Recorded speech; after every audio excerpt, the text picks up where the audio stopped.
Tsu Surf. He was arrested today around 1:30 this afternoon by the U.S. Marshals Service, New York, New Jersey Regional Fugitive Task Force. He was at a home there with a female. The house was surrounded by law enforcement. Tsu Surf with the female tried to go out the back door. Tsu, Newark, New Jersey, Newark, New Jersey. Entertainment 41 podcast. What's going on? How are you feeling? What's the deal? Thank you for watching. And if you like this content right here that I'm providing, please subscribe to the channel and like the video, and go ahead and feel free to share it too. I definitely appreciate everyone, all of my subscribers. Now, battle rapper Tsu Surf, Tsunami Surf. If you haven't heard, he got into some serious trouble with the feds, the Federal Bureau of Investigation, the feds, earlier this week. He was arrested on RICO charges, and he's facing a possibility of up to 30 years in prison. This is so unfortunate. He is just the latest of a short list of rappers who find themselves indicted on, and facing RICO charges, that being Gunna and Young Thug are the other two that are facing that most recently as well. But I don't know what it is. I'm going to get into a little bit of why, rappers, hip hop artists, and these guys just find themselves in these situations. With Tsu Surf, there was no reason for him to even be in this situation. He recently just got out of jail in like 2018, 2019, some 3 or 4 years ago, just got out.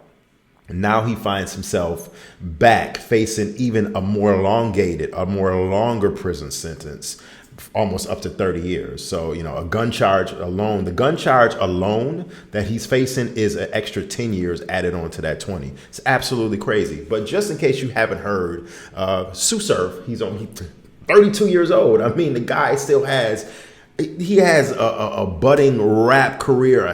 He's a battle rapper a legendary battle rapper. He's a legend in the making. I mean, he's only 32, so he still has a long career in battle rapping. But not only that, his music career over the last really 4 or 5 years, really like the last 4 years, has taken off considerably.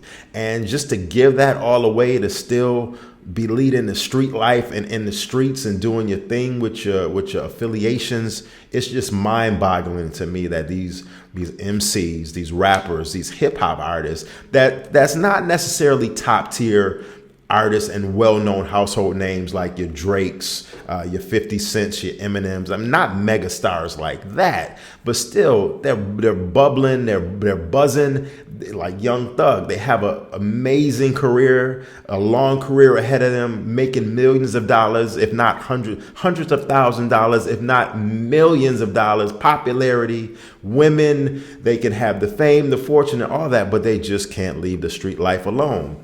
Now, Surf was reportedly brought into custody after a standoff at his New Jersey home, and he was located with a woman who was also in the house with him. Now, sources say the rhymer tried to go out of the back of the house, which was surrounded by law enforcement. Upon seeing federal authorities, he retreated back into the house and barricaded himself at this particular location in Jersey. Now, Surf and the woman refused to come outside for about roughly an hour until crisis negotiators were called. And the negotiator spoke with Surf, after he spoke with the negotiators, he peacefully surrendered himself. Now, this is crazy because let's just dissect this a bit, because there was talk and chatter over the last couple of weeks that Surf was facing these RICO charges, and he was going to be a figure that the FBI has centered in on.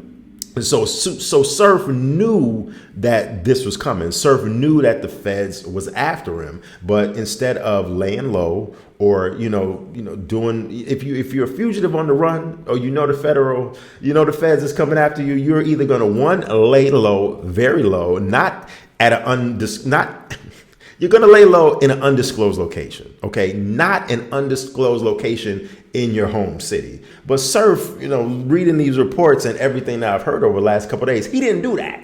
He was in Jersey, and I'm not gonna say he was enjoying himself, but he was with a woman, a young lady, and they was just basically hide out at the crib. They was just at the crib, like whatever. And then once they saw that the authorities was outside, they tried to run out of the back door just to see that they were swarmed, just to run back into the house.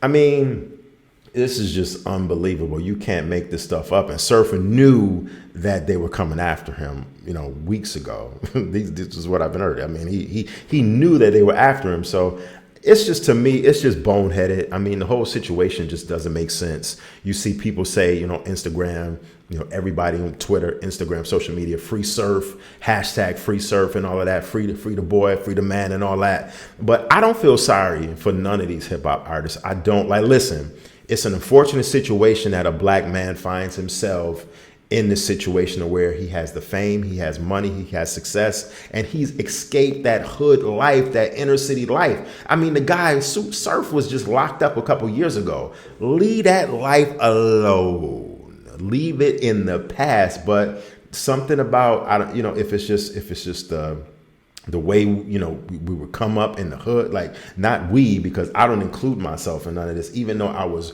born and raised and I'm from the inner city, the hood, the ghetto, whatever you want to call it, of course. But leave that life alone. Once you obtain that level of success in life, you got to leave it alone. You got to cut certain people off. You got to cut your affiliations off. And you just got to know when to say when. When is enough is enough. But for whatever reason, these hip hop artists and these rappers and these entertainers just can't do that. And they find themselves in legal drama, in trouble over and over again. So, this might sound harsh, this might sound cold, but I don't feel sorry for Surf. I don't feel sorry for Young Thug. These are guys making millions of dollars, and you still want to have one foot in the streets and one foot out. You can't do that. It's got to be either way. You got to be all in on living that, straight and narrow, or you going to still dibble and dabble, and you find yourselves in situations like Surf and Young Thug and Gunna. So I don't feel sorry for these hip hop artists, but I want to know what y'all got to think. Let me know truly what you have to think. Let me know truly what you think. I mean, do you feel sorry for these hip hop artists that obtain success, make it out of the hood, become, in some cases, most cases, household names or street names, hood famous, and then they, go back into the streets and with their affiliations, and do whatever they do? Do they dirt? I guess you could call it dirt, and then they get caught, and then they find themselves facing years in prison. I mean, do you feel sorry for them? Personally, I don't. You got to know when to say when, and you got to get out of that life at some point as you get older. Surf is not 22, he's 32. And Young Thug, I'm pretty sure Young Thug is in his 30s as well. At some point, you got to be like, you know what? I'm out. I'm done with it. Hit me up in the comment section. Let's light that comment section up and let me know what y'all got to think. This is the E for One, Entertainment for One podcast. I will check y'all later. Peace.